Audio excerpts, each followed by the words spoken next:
ನಮಸ್ಕಾರ, ರಿವ್ಯೂ ಚಾನಲ್ಗೆ ಸ್ವಾಗತ. ನಾನು ಸೌಖ್ಯ ಗಾಂವ್ಕರ್. ಮೂಡಾ ಕೇಸ್ ಅತ್ಯಂತ ಗಂಭೀರ ಸ್ವರೂಪಕ್ಕೆ ತಲುಪಿರೋ ಹೊತ್ತಲ್ಲಿಯೇ ಸರ್ಕಾರಕ್ಕೆ ಡಬಲ್ ಶಾಕ್. ರಾಜ್ಯಪಾಲರು ಈಗ ಮತ್ತೊಂದು ಕೇಸನ್ನ ಕೈಗೆತ್ತಿಕೊಳ್ಳಲಿದ್ದಾರ. ಅಂತಹ ಬೆಳವಣಿಗೆ ಆಗಿದೆ ರಾಜಭವನದಿಂದ. ಇದು ರಾಷ್ಟ್ರ ಮಟ್ಟದಲ್ಲಿ ಕೈಗೆ ಸಂಕಷ್ಟವನ್ನ ತಂದಿಡಬಲ್ಲದು. ಮುಂದುವರೆದಿದ್ದೇ ಹೌದಾದ್ರೆ ಈಗ ಕಾಂಗ್ರೆಸ್ ಇಕ್ಕಟ್ಟಲ್ಲಿ ಸಿಕ್ಕಾಕೊಳ್ತಾ ಮಾಹಿತಿ ಮುಂದೆ ಇಡ್ತಾ ಇದೀವಿ. ಮಿಸ್ ಮಾಡಿದ್ರೆ ನಮ್ಮ ಚಾನಲ್ನ ಸಬ್ಸ್ಕ್ರೈಬ್ ಮಾಡಿ, ನಿಮ್ಮ ಅಭಿಪ್ರಾಯ ಕಮೆಂಟ್ ಮಾಡಿ ತಿಳಿಸಿ. ಎಸ್ ವೀಕ್ಷಕರೇ, ಕೌಂಟ್ ಡೌನ್ ಶುರುವಾಗಿದೆ. ಈಗ ಸಿದ್ದರಾಮಯ್ಯನವರ ಮೂಡಾ ಕೇಸ್ ವಿಚಾರಣೆ ಶುರುವಾಗ್ತಾ ಇತ್ತು. ತೀರ್ಪು ಬಂದರೂ ಬರಬಹುದು ಇವತ್ತೇ.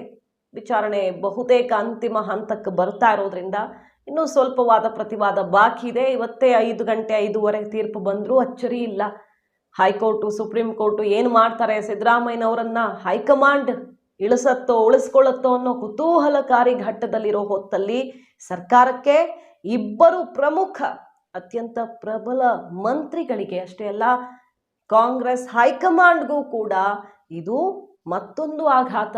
ಅದು ಕೂಡ ರಾಜಭವನದಿಂದಾನೇ ಬರ್ತಿರುವಂತಹ ಸುದ್ದಿ. ಏನದು? ಖರ್ಗೆ ಅವರ KIADB 5 ಎಕರೆ ಜಮೀನಿಗೆ ಸಂಬಂಧಪಟ್ಟಂತೆ ಪ್ರಿಯಾಂಕ್ ಖರ್ಗೆ ರಾಜೀನಾಮೆ ತಗೊಳ್ಬೇಕು, ಅವ್ರನ್ನ ವಜಾ ಮಾಡಬೇಕು ಅಂತೆಲ್ಲ ದೂರ ಹೋಗಿದೆಯಲ್ಲ. ಲೆಹರ್ ಸಿಂಗ್ ಅವರು ಇದನ್ನು ಎತ್ತಿದ್ರು, ದಾಖಲೆಗಳನ್ನು ರಾಜಭವನಕ್ಕೆ ಕಳಿಸ್ಕೊಟ್ರು. ಅದಾದ್ಮೇಲೆ ಚಲವಾದಿ ನಾರಾಯಣ ಸ್ವಾಮಿ ಅವರು ದೂರು ಕೊಟ್ಟು ತಕ್ಷಣಕ್ಕೆ ಪ್ರಿಯಾಂಕ್ ಖರ್ಗೆ ಅವ್ರನ್ನ ವಜಾ ಮಾಡಬೇಕು ಅಂತ ಎಲ್ಲ ದಾಖಲೆಗಳನ್ನು ಸಲ್ಲಿಸಿ ಬಂದ್ರು. ಈಗ ಅದನ್ನು ಪರಿಶೀಲಿಸಿರುವಂತಹ ರಾಜ್ಯಪಾಲರು ಸರ್ಕಾರದಿಂದ ವಿವರಣೆಯನ್ನ ಕೇಳಿದ್ದಾರೆ. ಇದು ಲೇಟೆಸ್ಟ್ ಅಪ್ಡೇಟ್. ವಿವರಣೆ ಕೇಳಿಬಿಟ್ರೆ ಏನೋ ಆಕ್ಷನ್ ಆಗ್ಬಿಡುತ್ತಾ, ಮತ್ತೊಂದು ಆಗ್ಬಿಡುತ್ತಾ? ಅಲ್ಲ, ಸರ್ಕಾರಕ್ಕೆ ನೋಟಿಸ್ ಕೊಟ್ರೆ, ಶೋಕಾಸ್ ನೋಟಿಸ್ ಕೊಟ್ರೆ, ಇಲ್ಲ ವಿವರಣೆ ಕೇಳಿದ್ರೆ ಮುಂದೆ ಅವ್ರು ಏನು ಬೇಕಾದರೂ ಮಾಡಬಹುದು ಅಂತ ಅರ್ಥ ಅಲ್ವಾ? ಈಗ ಕಾಂಗ್ರೆಸ್ ಮಾಡ್ಕೊಂಡು ಎಡವಟ್ಟೇನು? BJP ಅವಧಿಯಲ್ಲಿ ಆಗಿರ್ಲಿಲ್ವಾ ಇದು? KIADB ಜಮೀನು ಅದನ್ನೇ ಈಗ ಕೇಳ್ತಿರೋದು ಕಾಂಗ್ರೆಸ್, ಕೌಂಟರ್ ಕೊಡ್ತಿರೋದೇ ಅದನ್ನ. ಆದರೆ ಏನು ಪ್ರಯೋಜನ ಏನು? ಆಕ್ಷನ್ ತಗೊಂಡಿಲ್ವೇ ನೀವು? RSS ಅವರ ಒಡೆತನದ ರಾಷ್ಟ್ರೋತ್ಥಾನಕ್ಕೆ ಯಾಕೆ ಗೋಮಾಳದ ಜಮೀನು ಕೊಟ್ಟಿದ್ರಿ? ನಾವು ಕೂಡ ಇದನ್ನು ರಿಪೋರ್ಟ್ ಮಾಡಿದ್ವಿ. BJP ಸರ್ಕಾರ ಏನು ಮಾಡಿದೆ, ಯಾಕೆ ಇಷ್ಟು ಜಮೀನನ್ನ ರಾಷ್ಟ್ರೋತ್ಥಾನಕ್ಕೆ ಕೊಡಲಾಗಿದೆ ಅನ್ನೋದ್ರ ಬಗ್ಗೆ ರಿವ್ಯೂ ಕೂಡ ಎಲ್ಲ ವಿಚಾರಗಳಲ್ಲಿ ಧ್ವನಿ ಎತ್ಕೊಂಡೇ ಬಂದಿದೆ, ನೀವು ನೋಡಿರಬಹುದು. ಅದಾದ ಮೇಲೆ ಬಂದಂಥ ಸಿದ್ದರಾಮಯ್ಯ ಸರ್ಕಾರ ಇದೆಲ್ಲದರ ವಿರುದ್ಧ ಗುಡುಗಿದ್ದ. ಚಾಣಕ್ಯ ಅವಿವಿ ಕೊಟ್ಟಿದ್ದು ದೊಡ್ಡ ಅಕ್ರಮ ಅಂತ ಗುಡುಗಿದ್ದಂಥ ತೀವ್ರ ಸ್ವರೂಪದಲ್ಲಿ ವಿರೋಧ ವ್ಯಕ್ತಪಡಿಸ್ಕೊಂಡು ಬಂದು, ಸೆಷನ್ನಲ್ಲಿ ವಿರೋಧ ವ್ಯಕ್ತಪಡಿಸ್ಕೊಂಡು ಬಂದು ಕೊನೆಗೆ 1.5 ವರ್ಷ ಆದರೂ ಆಕ್ಷನ್ ತಗೊಂಡಿಲ್ಲ. ವಾಪಸ್ ತಗೊಳ್ಬಹುದಿತ್ತು. ಕೊನೆಗೆ ಪತ್ರದ ಮೇಲೂ ಕೂಡ ಅದನ್ನು ವಾಪಸ್ ತಗೊಳ್ಳೋ ನಿಟ್ಟಿನಲ್ಲಿ ಏನಾದರೂ ಒಂದೇ ಒಂದು ಹೆಜ್ಜೆ ಮುಂದಕ್ಕಿಟ್ಟಿದ್ದಾರಾ?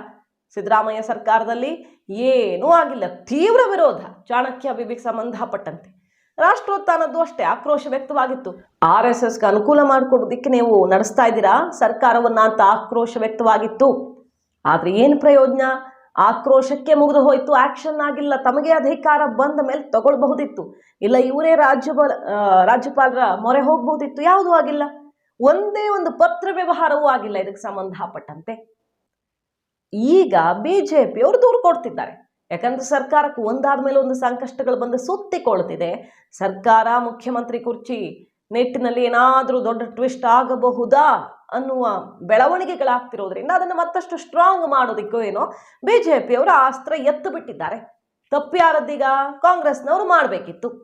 BJP ಅವಧಿಯಲ್ಲಿ ಆಗಿಲ್ವಾ ಈ ಕೆಲಸ? ಆಗಿರೋದೇ.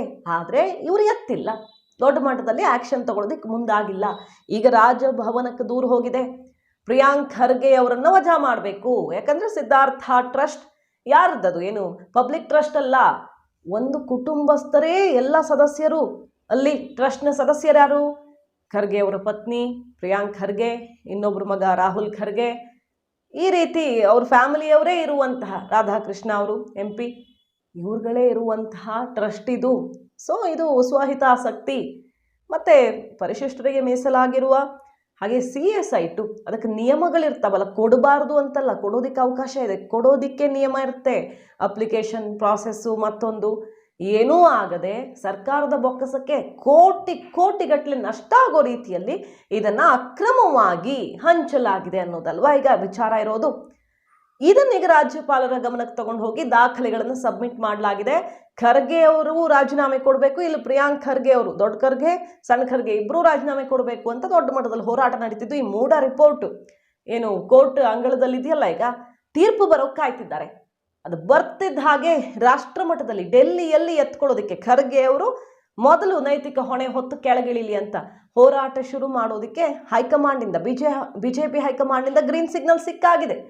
ಮೂಡ, ವಾಲ್ಮೀಕಿ, ಖರ್ಗೆ ಅವರ ಈ ಏರೋಸ್ಪೇಸ್ ಜಮೀನ್ದು ಕೇಸು ಎಲ್ಲ ದೊಡ್ಡ ಮಟ್ಟದಲ್ಲಿ ಇಡೀ ರಾಷ್ಟ್ರವ್ಯಾಪಿ ಸದ್ದು ಮಾಡೋ ಥರ ಹೋರಾಟ ಮಾಡಬೇಕು ಅಂತ ಈಗ ರಾಜ್ಯಪಾಲರು ಈ ಕೇಸ್ನ ಬಗ್ಗೆ ವಿವರಣೆಯನ್ನ ಪಡ್ಕೊಂಡು ಮುಂದೆ ಯಾವ ಹೆಜ್ಜೆ ಇಡ್ತಾರೆ ಅನ್ನೋದು ಕುತೂಹಲಕಾರಿ. ಇದರ ನಡುವೆ ಬಿಜೆಪಿಯಿಂದ ಮತ್ತೊಂದು ಬಿಗ್ ಬಾಂಬ್ ಸಿಡ್ದಿರೋದು. ಏನದು?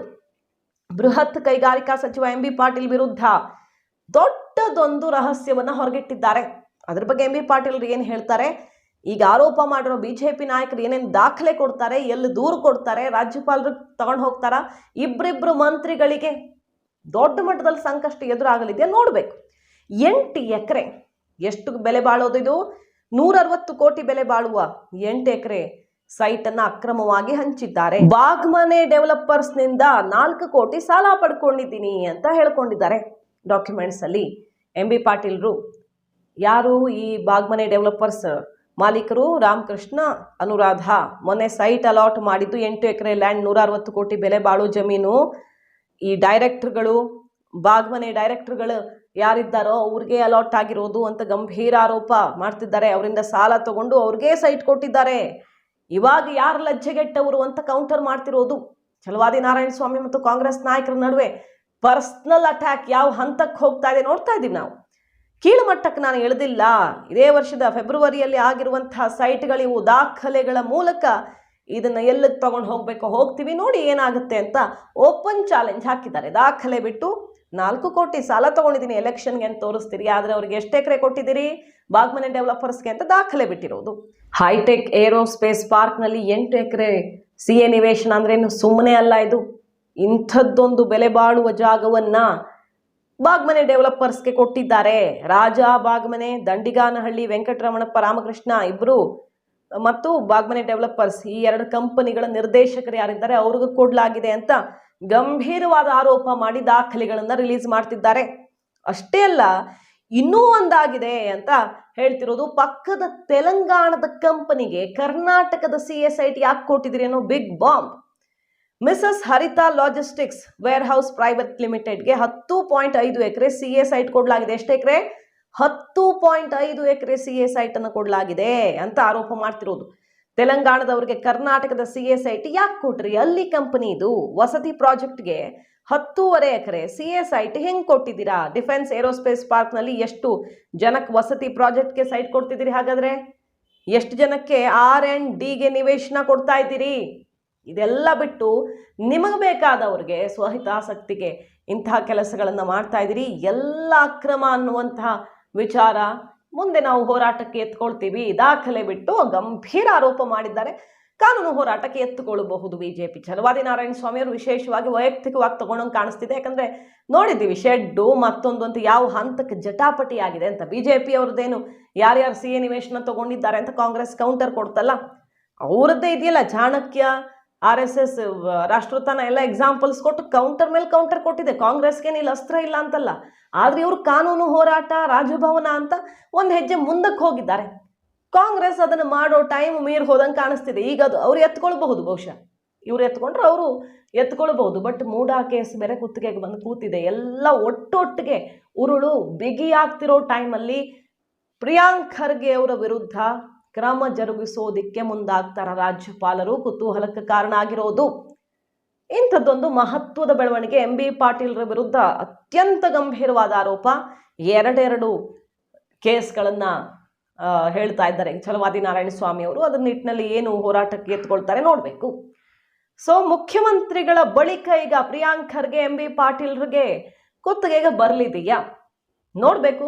ರಾಜ್ಯಪಾಲರ ಮುಂದಿನ ನಡೆ ಹೇಗಿರುತ್ತೆ ಮತ್ತು ಬಿಜೆಪಿ ಎಷ್ಟು ಗಂಭೀರ ಸ್ವರೂಪದ ಹೋರಾಟ ರಾಷ್ಟ್ರ ಮಟ್ಟದಲ್ಲಿ ಮಾಡುತ್ತೆ. ಮಲ್ಲಿಕಾರ್ಜುನ್ ಖರ್ಗೆ ಅವ್ರಿಗೆ ತಲೆ ಬಿಸಿ ತಂದಿಡ್ಲಿದೆಯಾ ಇದು ಅಂತ. 2 ತಿಂಗಳ ಹಿಂದೆನೇ ಈ ದಿನೇಶ್ ಕಲ್ಹಳ್ಳಿ ರಾಹುಲ್ ಗಾಂಧಿ ಅವ್ರಿಗೆ, ಸಿದ್ದರಾಮಯ್ಯನವ್ರಿಗೆ ಇಬ್ಬರಿಗೂ ಈ ಅಕ್ರಮದ ಬಗ್ಗೆ ವಿತ್ ಡಾಕ್ಯುಮೆಂಟ್ಸ್ MB ಪಾಟೀಲ್ರ ಹೆಸರನ್ನು ತಗೊಂಡು ದಾಖಲೆಗಳನ್ನ ಮೇಲ್ ಮಾಡಿದ್ದಾರೆ. 2 ತಿಂಗಳಾದ್ರೂ ಯಾವುದೇ ಒಂದು ರಿಪೋರ್ಟ್ ಕೇಳೋದು, ಅಭಿಪ್ರಾಯ ಕೇಳೋದು, ಏನು ಎತ್ತ ಅನ್ನುವ ಕ್ರಮಕ್ಕೆ ಪರಿಶೀಲನೆಗೂ ಮುಂದಾಗಿಲ್ಲ. ಸೊ ಗಮನಕ್ಕಿದ್ರೂ ಕೂಡ ಮುಚ್ಚಿಡ್ತಿದ್ದಾರೆ ಅನ್ನುವ ವಿಚಾರವು ನಾಳೆ ಕಾನೂನು ಹೋರಾಟ ಏನಕ್ಕಾದ್ರೂ ಹೋದ್ರೆ ಅದು ಒಂದು ಪಾಯಿಂಟ್ ಇಂಪಾರ್ಟೆಂಟ್ ಆಗುತ್ತೆ. ಇದೆಲ್ಲ ಆಗ್ತಿದೆ, ಮುಂದಿನ ಬೆಳವಣಿಗೆ ಕಾದು ನೋಡ್ಬೇಕು. ಮಾಹಿತಿ ನಿಮ್ಗೆ ಇಷ್ಟ ಆಗಿದ್ರೆ ಮಿಸ್ ಮಾಡದೆ ನಮ್ಮ ಚಾನಲ್ನ ಸಬ್ಸ್ಕ್ರೈಬ್ ಮಾಡಿ, ನಿಮ್ಮ ಅಭಿಪ್ರಾಯ ಕಮೆಂಟ್ ಮಾಡಿ ತಿಳಿಸಿ. Thank you.